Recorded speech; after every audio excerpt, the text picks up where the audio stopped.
Hi guys, welcome to the class. In this lecture, we're going to discuss about the runway orientation.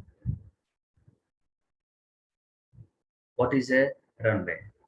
Runway is nothing but a rectangular area on an aerodrome used for landing and takeoff.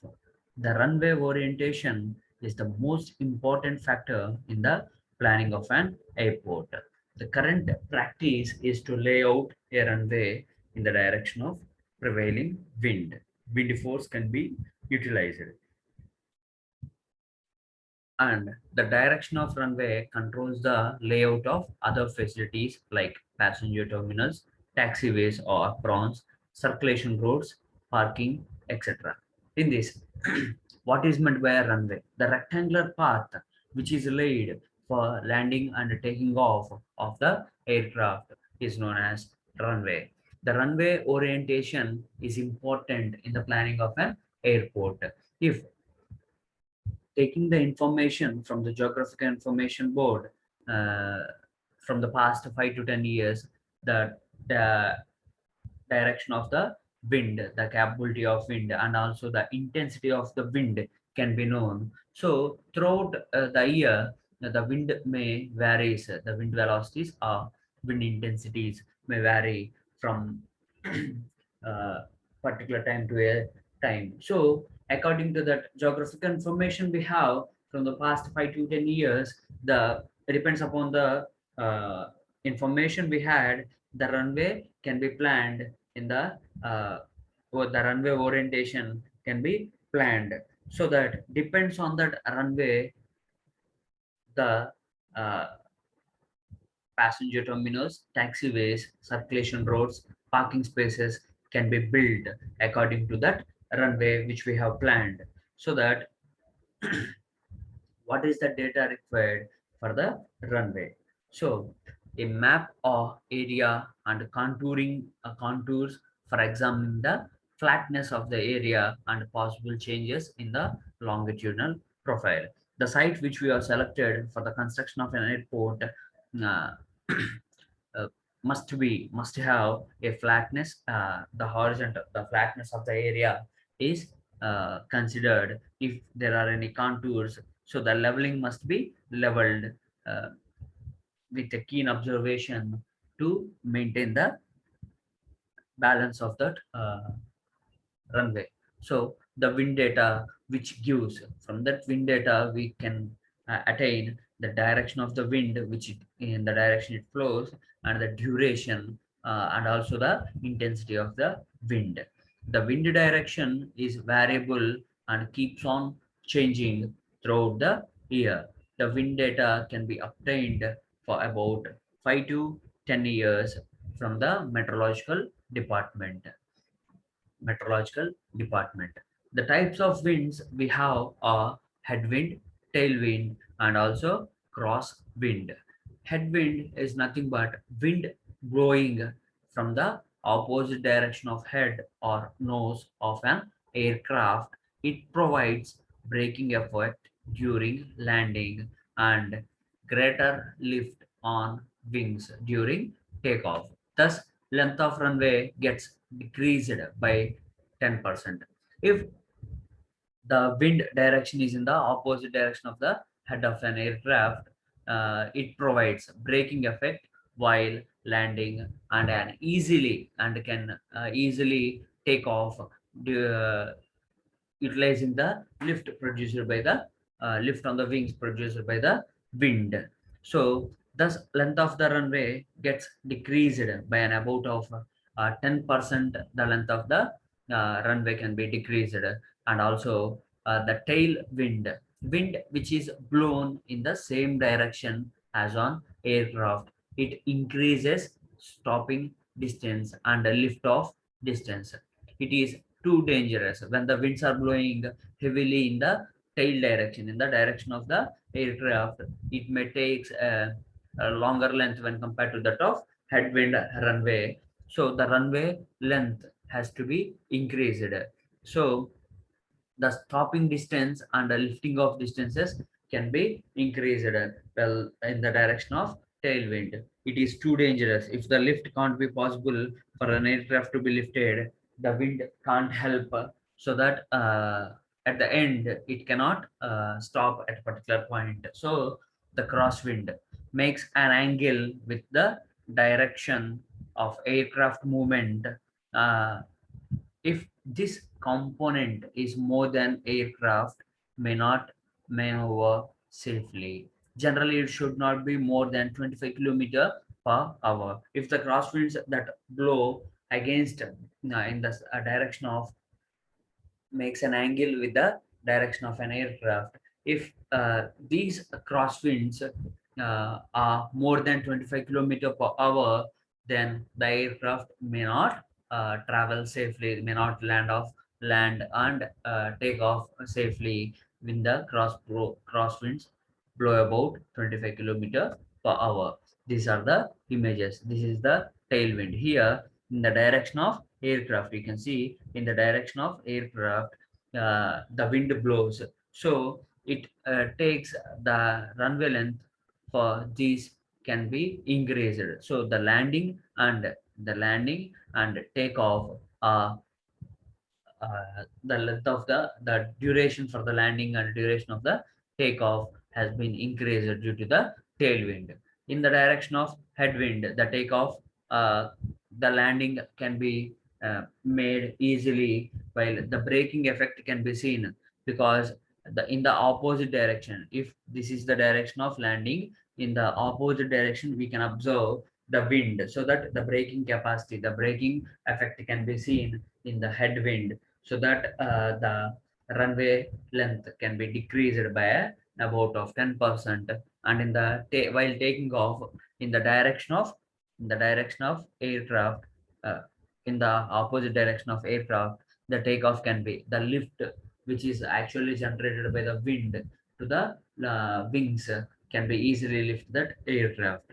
These are the crosswinds. These crosswinds may not exceed about 25 km per hour. If the crosswinds exceeds, it is very severe for an aircraft to take off or landing. Wind coverage. It is the percentage of time in a year during which the crosswind component remains within the limit. ICAO and FFA recommends a minimum wind coverage of 95%. So calm period. It is the period in which the wind intensity remains below 6.4 kilometer per hour. So the calm period is equal to the wind total amount of wind to the wind coverage. So windrows analysis. In an approach often used in determining the runway orientation, the area is divided into 16 parts, 22.5 degree each. Two methods are available. In the first method, we can see based on the direction and the duration of the wind, the concentric circles indicate percentage duration of wind. The radial lines indicate direction of wind. The radial lines indicate the direction of wind. Based on the method 2, the direction, duration, and intensity of wind can be taken in effect, so that the radial lines indicate the direction of wind and concentric circles indicate intensity. Here in the method 1, you can observe the concentric circles indicates the duration of wind, and in the method 2, the concentric circles indicates intensity of wind. Deviation up to 33 degrees can be allowed. Here, this is the type 1 windrows analysis. Here, in this,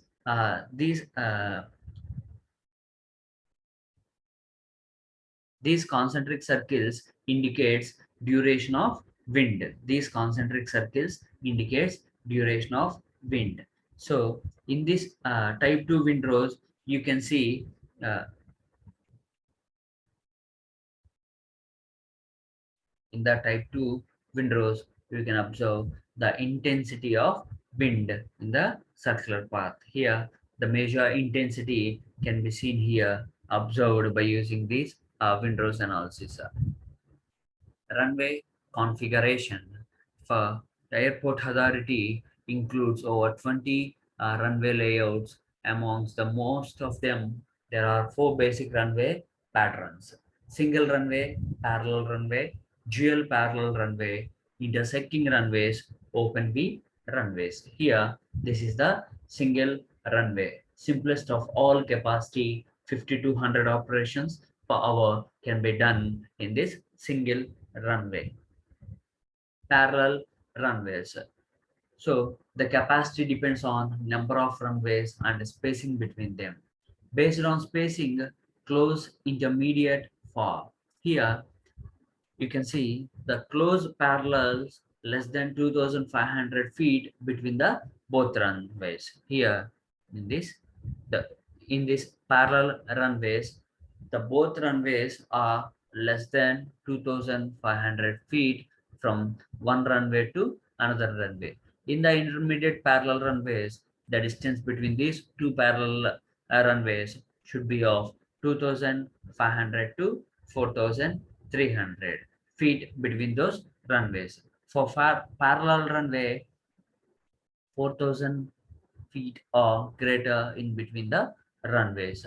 Dual line runways. Here you can see there are dual lines runways of between and each pair of 4300 feet distance between the each pair of runways. Intersecting runways. Two or more runways that cross each other are classified as intersecting runways. If the runways that intersect at any point, it intersects at any points. Two or more runways that cross each other is known as a intersecting runways. These type of runway is used when there are relatively strong prevailing winds from more than one direction during the year. Based on the geographic information we have, these prevailing winds are more than in one direction during the year. These intersecting runways can be laid and the capacity of 70 to 150, 175 operations per hour can be done. These are the type of intersecting runways we have. Direction of operation. Two intersecting runways at near threshold. This is the threshold point in the direction of runway here and the opposite direction of runway here. Two intersecting runways at each one's midpoint. Here for the each runway midpoint, these runways cross each other. So and also two intersecting runways at far threshold direction of operations. So in the intersecting runways, we can see these type of intersectings in the two intersecting runways at near the threshold, and the direction of operations is opposite. Direction of operations can be seen opposite to each runway, so that the intersecting runways at near the threshold, and two intersecting runways at midpoint of each runways, and two intersecting runways at far threshold in the direction of operation is inwards. And first we have discussed about outwards and now inwards. So open V runways. The runways diverging from different directions but do not intersect and form an open V shape, open V runways. Here you can observe in this images that open V with dependent operations away from the intersections. So the runway here, the landing or takeoff can be seen in this direction, and for this runway you can see in these directions. So in the open V with the dependent operations toward the intersection, here the landing and the takeoff can be seen in the single direction here, and from the here direction for the runway in this direction. So these are the open V runways. These runways do not intersect at any point and form an open V shape runways. This is the uh, runway here. You can see this is the Lakshadweep runway. So this is the single runway here. No merging or no intersecting or any open V runways can be observed only in the one direction. This is the Colorado. In the you can observe in this Lakshadweep, you can observe mostly the area is fully surrounded by water. And in this Colorado, you can observe this is the runway in hilly regions. Hilly regions. If the lift uh, can't have any proper lift at the end of this, the aircraft can be pushed into the cliff of that hill so that a collision can be seen. Mathura airport, and also you can observe here this is the Mathura airport which is constructed on the pillars, and this is the Nepal airport. Nepal airport which is on cliff. Saint Martin's Airport at Caribbean Ski Resort in Alps. These are the different types of runways which are intersected with different types of routes, like of a train path in between these, and we can have in this icy Antarctica region there is a runway, and how the runway lighting is helpful for the pilots to observe the pilots to observe the runway.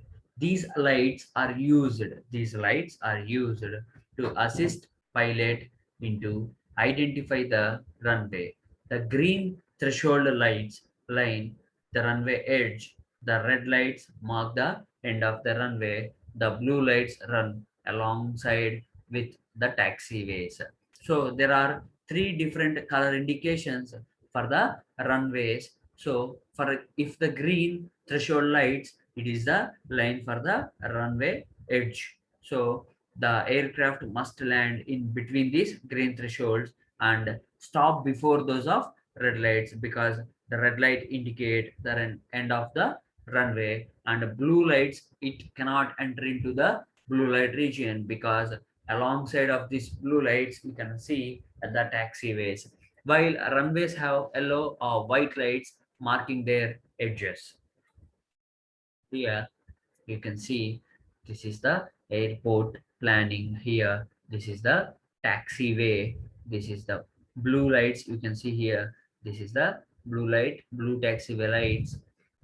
Visual approach slope indicator lights or red or white lights can be seen here. And here this is the ramp first placing of aircrafts. This is the airport beacon which can be seen uh, with a certain height. This is the amber white runway lights, black runway lights. An animator is windstock. Here you can see in an airport we can observe there is a pole with a flag hanger, and the wind directions can be seen by using of these flags placed on the runways. The segmented circle traffic pattern indicator, visual approach, slope indicator lights, red or white lights. These are the runway numbers, green threshold lights. Here, these are the green threshold lights can be the landing can be placed. The landing of the aircraft can be seen here in this path. If uh, after those green threshold lights, the aircraft can't be landed, so that in the landing place we can see this is the taxiway. This is the taxiway. Runway signs. Various kinds of runway signs are also used for facilitation. They differ according to their purpose and action. They differ according to their purpose and action. Here, the type of sign and purpose of that sign. 4-2-2. The taxiway or runway which are in position, whole short of runway or taxiway.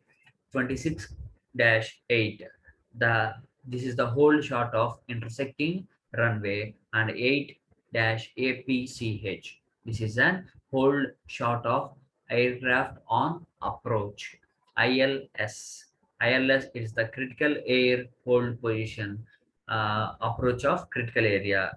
This whole short of ILS, approach critical area. This sign indicates no entry. It identifies paved areas where aircraft entry is prohibited. This sign indicates taxi location, identifies taxiway on which aircraft is located. And these are the runways. This sign 22 indicates runway location, identifies runway on which aircraft is located. And 4, the runway distance remaining, provides remaining runway length in 1000 feet increments. 1000 feet increments. Runway safety area or obstacle free zone boundary. Exit boundary of runway protected area. And ILS critical area boundary. Exit boundary of ILS critical area. Taxiway direction defines direction and designation of intersecting taxiways. Runway exit defines direction and designation of exit taxiways from the runway. Outbound destinations 22, an arrow upward defines direction to take off runway. Direction to take off runway. And an angled arrow with MIL defines direction for arriving aircraft. Direction for arriving aircraft. This is the this sign indicates taxiway does not continue, and this is the end of the taxiway. AGL, it identifies a location in conjunction with multiple intersecting taxiways. Multiple intersecting taxiways. So these are the different signs we have in the runways. So depends upon the sign, we must use different type of actions to be done. By this indicates no entry, identifies paved areas where aircraft entry is prohibited. The pilot can observe these indications, these type of signs, and can know the action or purpose of those indications, and can do so to maintain the aircraft smoothly on the runway. Type of runways. In this lecture we have seen different types of runways, and how the airport lighting is useful, and how much helpful for the pilot to land aircraft smoothly on the runway. So these are the highlights of using the lighting and the different types of runways we have seen, like in the snow regions, in the beach region, and in the hilly regions, and also in constructed area region. In a hilly region, and amount of water surrounded uh, in the runway paths. So